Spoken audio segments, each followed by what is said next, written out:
a little bit of time to do a live stream and talk about some technology questions. If you are watching and you have some questions, feel free. If you're watching on Facebook Live, you can drop those in the chat. If you're watching on YouTube, you can also drop those in the chat there. Anytime you're dealing with technology, it depends on what kind of technology you're dealing with, obviously. But anytime you're dealing with technology, there are segments of technology that just have problems. They have difficulties, they have struggles. And when you're trying to troubleshoot those, that can be difficult. When you're trying to troubleshoot those for a living, it's a whole nother difficulty level. So, what we're going to talk about this evening as we're going through this live stream is some areas of technology. We'll pick out a few. And how do you overcome the problems that keep you up at night? How do you get past the difficult situations? Because the reality is, a lot of times the solutions share aspects across different types of technology. The decisions that you make in running your business or in working with an organization or in working in technology on a daily basis, it doesn't matter what kind of technology you're dealing with. A lot of the problems are shared problems across all of those spaces. So we'll try to deal with this in a high level. At the same time, we will hopefully be able to add something that will help you on an individual level. As you're considering technology, one of the biggest things that you will find to be the type of problem that keeps you up at night, in my experience, is the disaster you've given no time in preparation for. As you look at technology, as you look at the struggles, the difficulties, and the things that you have to deal with in technology, there are a lot of use cases that are just hard to deal with. There are a lot of use cases that have a great deal of potential downside. But the biggest downside is never actually stopping to consider what if. You can what if yourself to death, and that's not good. You're not going to benefit yourself by doing that. But if you never do the what if, then you never plan for failures. And here's one thing that we all realize to be true about life. There will be failures. Technology spaces, technology companies, they love this concept of fail fast and improve. And that works great until the failure's catastrophic and could have been avoided if someone had thought through the what ifs. So let's talk about this kind of on a realistic level. Let's say you manage websites and you get started, you're building websites for people, you're building websites for businesses, you're building websites that affect people's income and operations. Maybe it's not your business that you're building a website for, maybe it's other people's businesses, but it's your reputation on the line. If you don't plan for servers to fail, you will end up in a situation like I ended up in. Back when I first started building websites for people, years and years and years ago, well over a decade ago now, we got a hosting plan that involved a virtual server, and it was a good price. We thought it was a great situation, and it was. You know, we were, back in that day, we were running Windows Server, probably 2003, maybe 2008, but if so, it was an early version of 2008. It was just something to get up off the ground. We figured out how to run WordPress on Windows Server back when no one ran WordPress on Windows Server, and certainly long before you could just spin up a WordPress site very quickly and easily through some automated scripts, and it was going fine until about a year or two later. Went to check the websites one day, and of course, as it always will be, the disaster doesn't come when it's convenient. The disaster that keeps you up at night doesn't come when you're ready for it and when your schedule's cleared. It comes while you are on vacation. Just ask anybody. The disasters don't come when you want them to. They come at the least opportune time. So, here I am. I'm on vacation. And I'm supposed to be spending time with family when I get an email. Is our server down? Question mark. Let me go check. Now, I was young. I was inexperienced. I obviously didn't have anything monitoring the uptime of my websites and notifying me proactively when a site was down. All of these things are things that could have been done better. But set those aside. Those are the little things. The big thing was the server was down. And whenever you have a server that people are relying upon go down, the first thing you think is, oh no, what did I do wrong? Oh no, what did I install that crashed the server? Because servers are just computers. They're just computers. You put the wrong piece of software on there and it slows it down to nothing, and then it just crashes, locks up.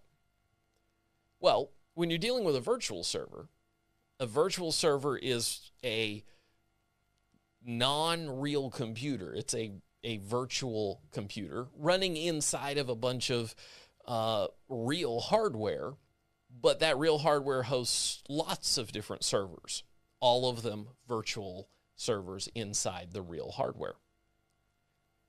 So the nice piece about a virtual server is if you need to reboot it, unlike most machines that people use at home, you can send that reboot command and it happens almost instantaneously because there's no actual hardware rebooting. When you reboot a virtual server, it's all in the software. It shuts down, it restarts, and as fast as the CPU can restart it, when the CPU's never stopped working, it's never actually shut down, it boots back up. There you go. So I log on and go to the web dashboard of my host, and I attempt to send it a command to reboot. And it doesn't respond. A reboot command where the reboot doesn't respond.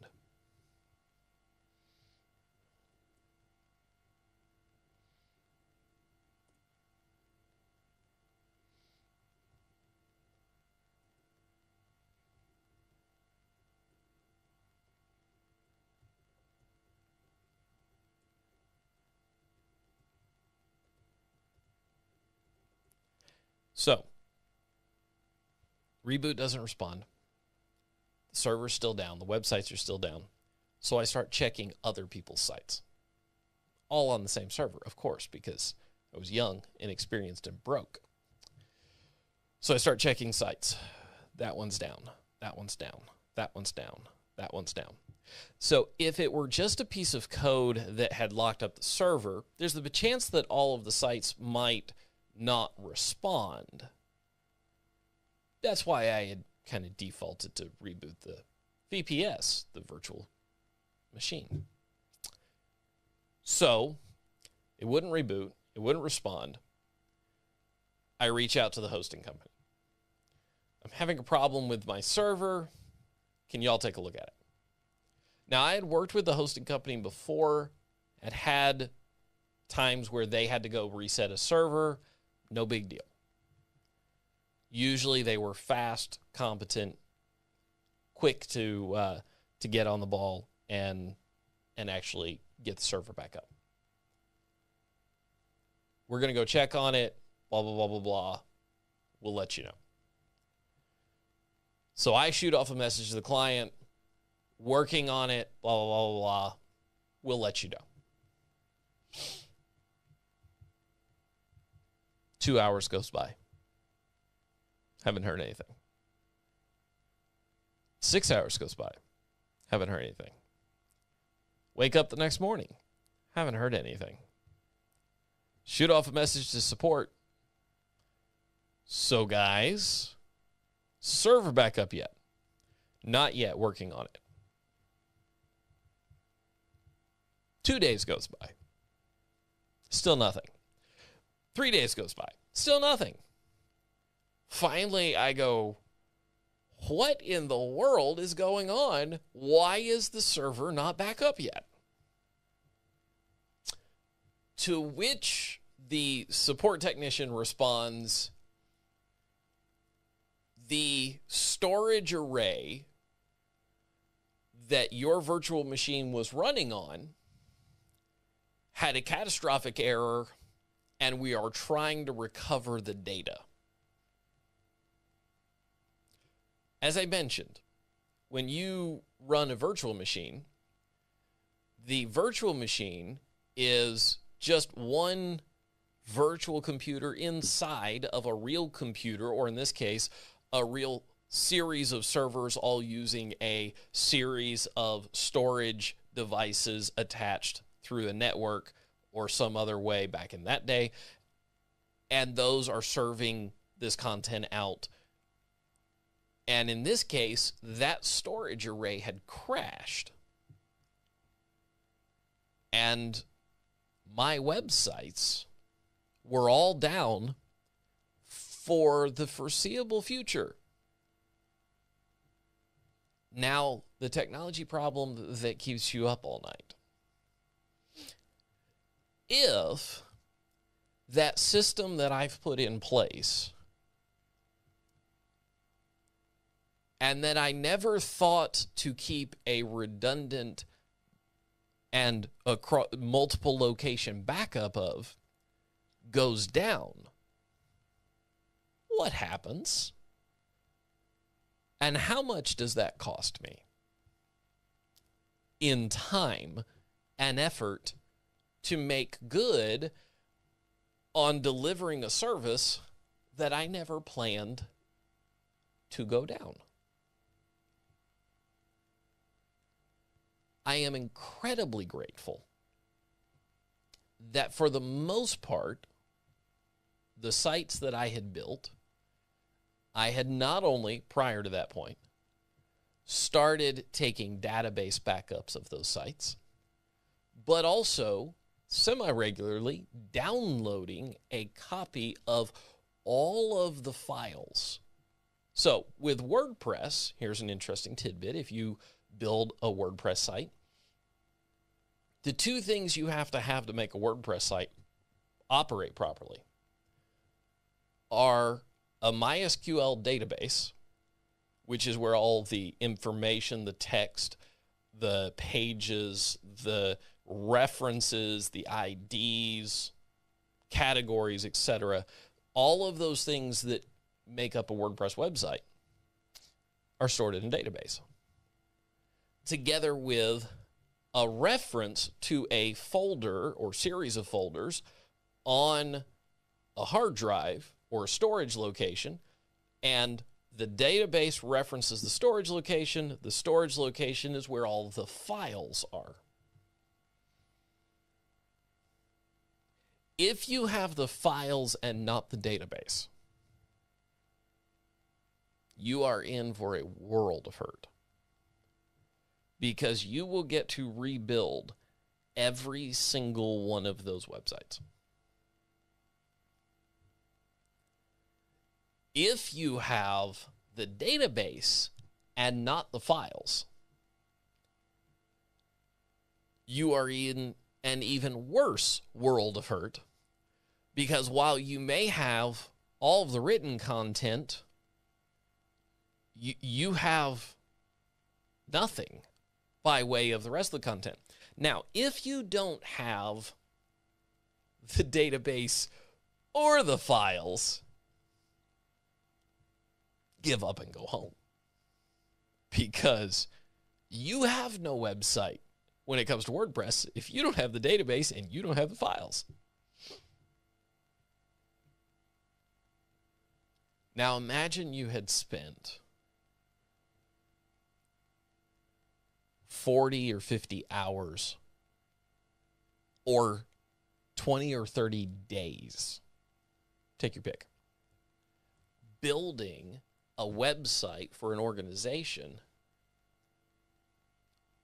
only to have a storage array that you don't own, you don't control, it's up in the cloud somewhere, crash, and by the way, never to be revived ever again. What if you hadn't made a backup? You see, if you had made a backup like 2 weeks before, you'd have some work to go back and do. If you made a backup 2 months before, you'd have more work to go back and do, but you'd have some place to start. If you don't make a backup, if you run websites on hosting like Bluehost or SiteGround, or pick one, doesn't matter which one, and you don't have a backup of your website, trust me, if their storage for the area of your of their service where your website is hosted goes down, they're not reimbursing you your cost to get your data back or your site back. They will say, we're very sorry, you pay us $6 a month or less. We've done all we can do. Tough luck, have fun, sayonara. Now, if your business is reliant upon a $6 a month website to stay up and have guaranteed storage, and you don't have a backup of it, you shouldn't sleep at night until you fix it. If you have hired someone else to build a website for your business, and they built it, and they built it on a platform out there in the internet, and you don't know if they have a backup of it, you shouldn't sleep at night. If you don't have a backup of it, it's all well and good if your consultant or your web developer has a backup of it, but if they don't supply that to you, then how do you know they have it? So let's step back. If the service that they're using, that they told you to contract with or they contracted with, goes down and all the files and the database are gone, and they don't have a backup, and the provider doesn't have a backup. Now, what do you do? Well, the short version is you probably have to start over. And you probably need to start over with a different web developer. So then, how do you solve a problem that keeps you up at night, or should? First, in this situation, I highly recommend that you run a program in your website that creates a backup every single day, together with a separate piece of programming on the server that creates a backup of the server at minimum once a week. So here's what that does. If you have a backup of the site, that's good and an easy way to recover from a small disaster. Let's say your a plugin or something, some line of code or whatever, have a problem, or let's say that somebody's login gets compromised. You can easily restore a previous version. But what happens if your site gets hacked? If your site gets hacked and your developer who you hired didn't plan for that, and they don't have a backup, how long will it take you to go clean all of this junk off of your site? Because here's what happens when a site gets hacked. Everything gets affected. Usually it's hacked by some sort of bot, some sort of automation. And that automation system, as soon as it gets in, as soon as it gets a login, it starts putting code everywhere. Here's the short answer. You'll never get it back. You'll never be able to trust that what you're running at that moment in time for the future is clean code. So someone visits your business's website and they get a virus or a piece of malware downloaded to their computer.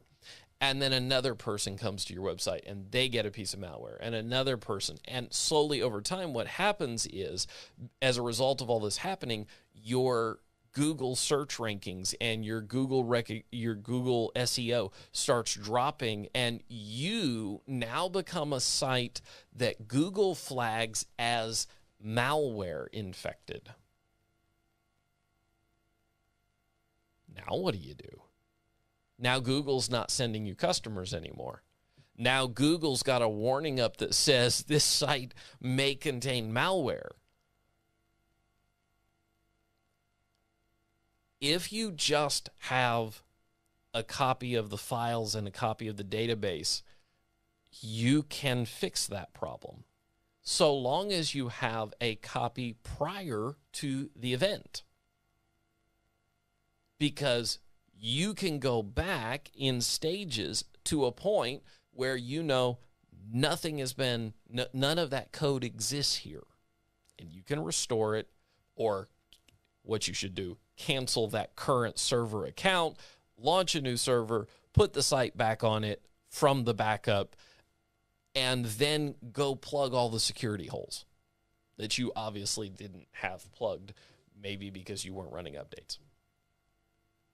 So you say, oh, all right, Aaron, you've been talking for 20 minutes about a crash or a hack and being backed up.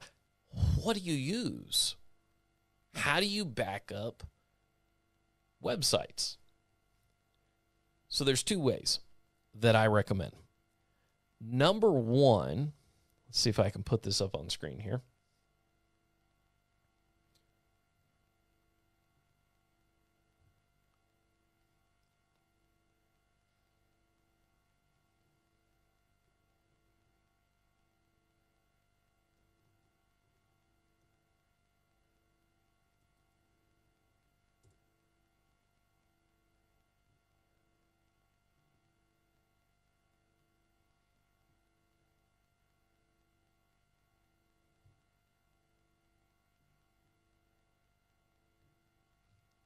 Okay, here we go. So this tool, see if I can make it a little bigger here.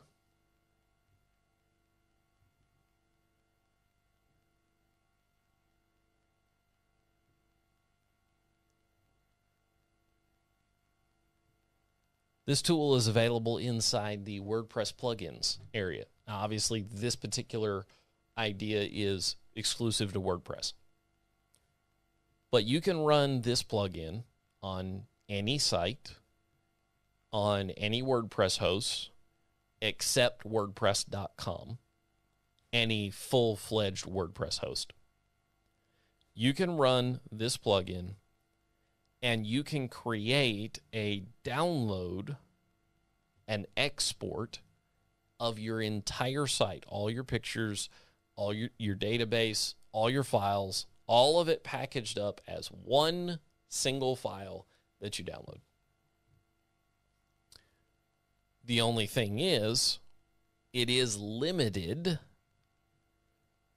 in the file size that the entire website can be for the free version. For the free version, if your website is less than 500 megabytes, you can use this tool for free. Considering a brand new WordPress website is like 40 megabytes, you could have a site that ran for quite a while before you needed to worry about that. That's one option. You say, well, but my website's bigger than that. My website has lots of pictures on it, and it's never going to be anywhere close to that size. Well, if you go to that site's developer, ServeMask,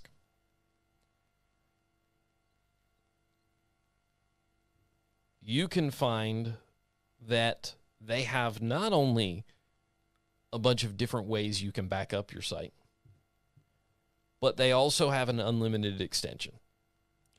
$69, pay for that. Doesn't matter how big your website is.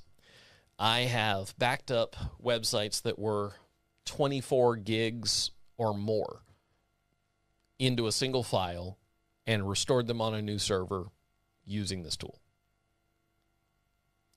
There are some caveats to that, and that is the most unreliable thing when dealing with a very large website and its backup is your personal internet connection and the speed of your personal internet connection. The server online has the capacity to use more speed than you can generate off of your personal internet connection unless you have a fiber connection. So if your internet connection drops out while you're trying to upload a 24 gig file, you might fail to restore the server. It's a big hassle. It takes a long time. Maybe something to consider. This removes the storage size limitation. But what if you wanted to back up not to your computer, but to another cloud location? That's where something like their tool like this for Dropbox comes in.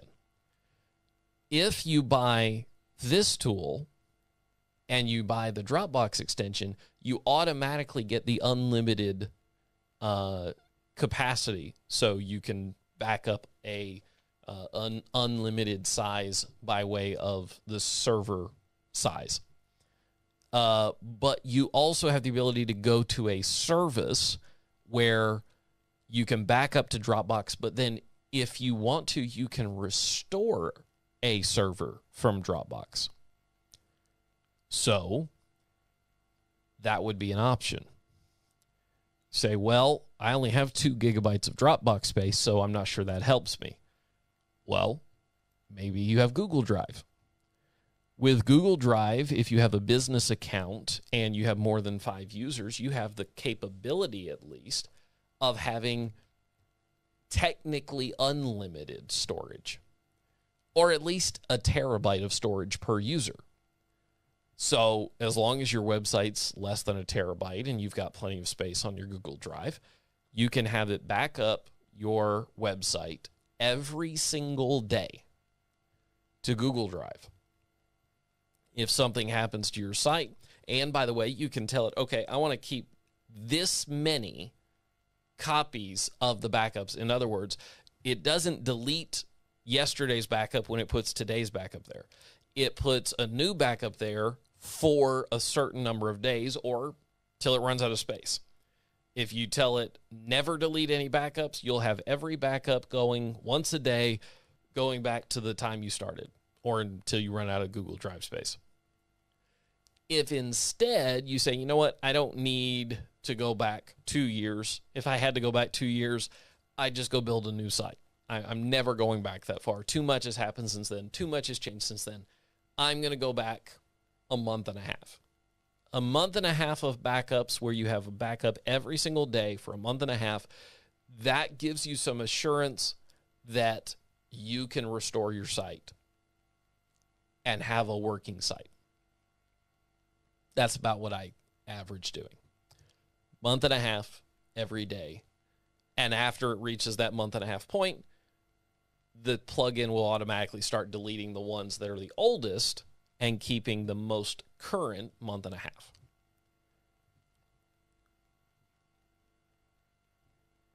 If you are an Amazon S3 user, as opposed to paying for Google Drive or Dropbox, if you just want to pay for the storage you actually use, which will be cheaper for a long time than the other options, which will eventually be cheaper than S3 if you store enough stuff. You can go through that process. It's got more steps involved in it, but you can go through that process, set up your S3 account, set up your S3 bucket, set up your credentials, and store your files in S3. You can also restore a website from S3. That is the single most reliable method I have found with this tool. Someone's going to ask if they know much about WordPress. Well, Aaron, I've got like 70 sites built inside WordPress multi-site. First of all, that's a terrible idea. Second of all, they're going to ask, can I use this tool to back up my 70 sites at one time? Yes, you can. But you will need the multi-site extension. It as well comes with the unlimited size, so you don't have to get any of the others. You can use this and just download it to your computer. But this one also has a great advantage. You can take a single site that's a part of your multi-site, export it out as a standalone site, and then launch a server with just that site on it. So when you realize that running 70 sites in a multi-site is a terrible idea, and you decide to run them as individual WordPress installs, you can migrate all of them out and have working sites, each one individually set up, running in its own hosting, doing what you should have done to begin with, and you won't have to rebuild 70 websites in order to do that. You can also take an individual site and import it into a multi-site if you ever needed to do that. So, this is a great ongoing solution for backing up WordPress.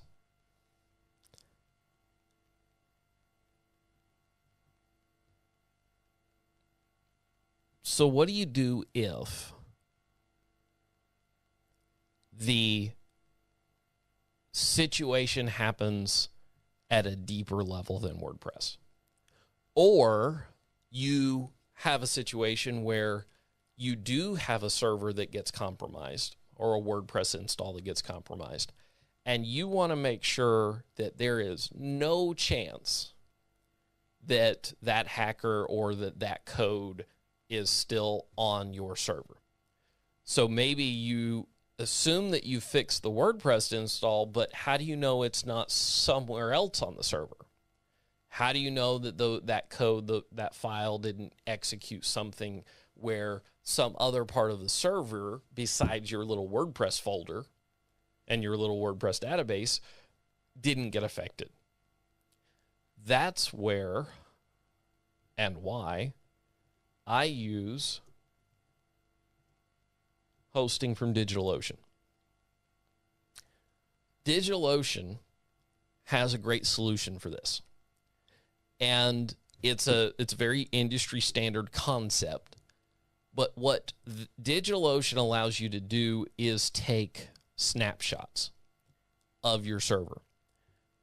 A snapshot is where DigitalOcean as a service takes a momentary, as it were, image or picture of your server in its exact state and stores a copy of that as a file, and they do that for one time per week, going back a certain number of weeks. I think it's 6.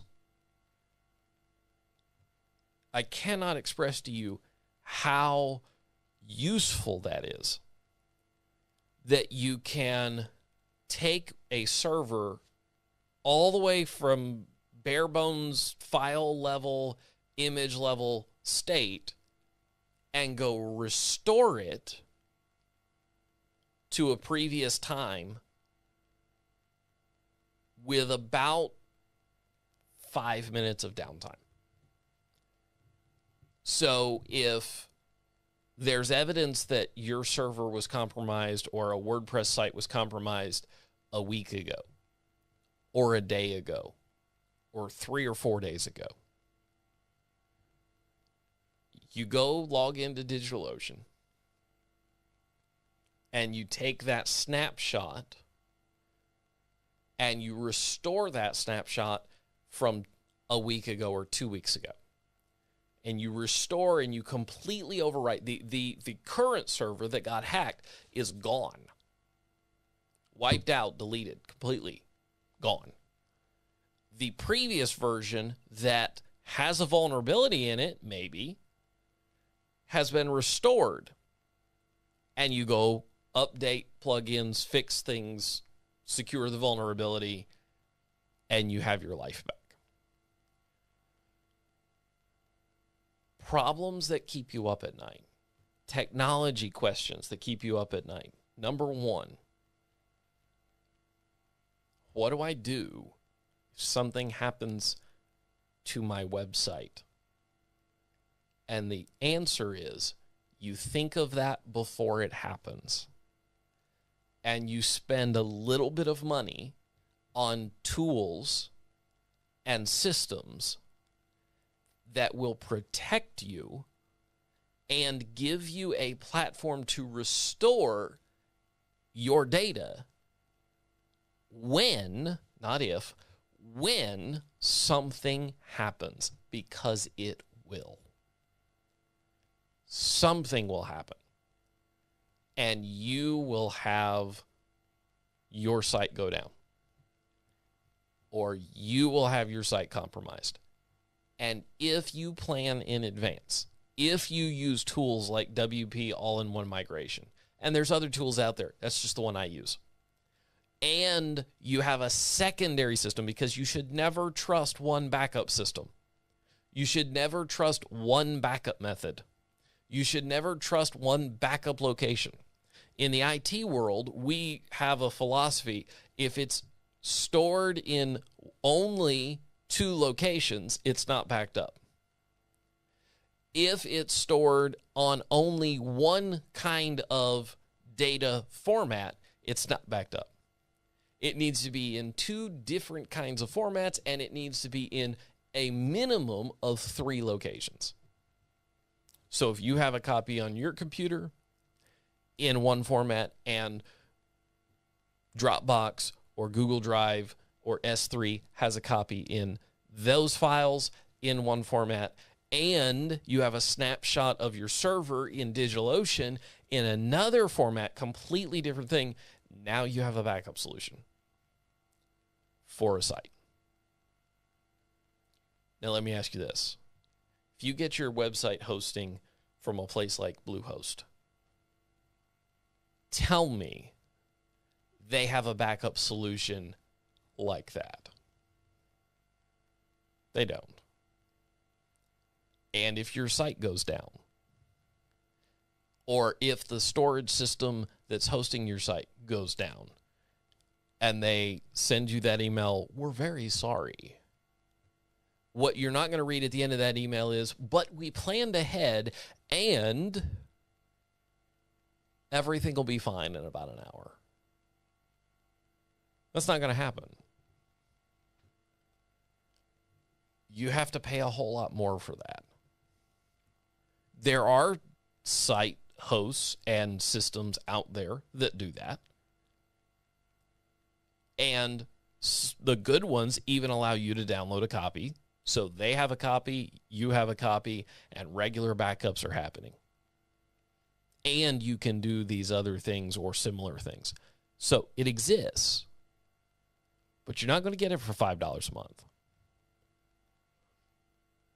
If your business or even your hobby that you have dedicated hundreds and thousands of hours to is reliant upon a hosting system for a website that costs you $5 a month, you will be sorry about that at some point. So learn to think ahead. Plan ahead. Use some wisdom, because failures will happen. Not a question of if, only a question of when. That's going to be our time for tonight. What questions keep you up at night? If you get a chance, drop a few in the comments. We'll deal with them in one of these coming live streams. Have a great night.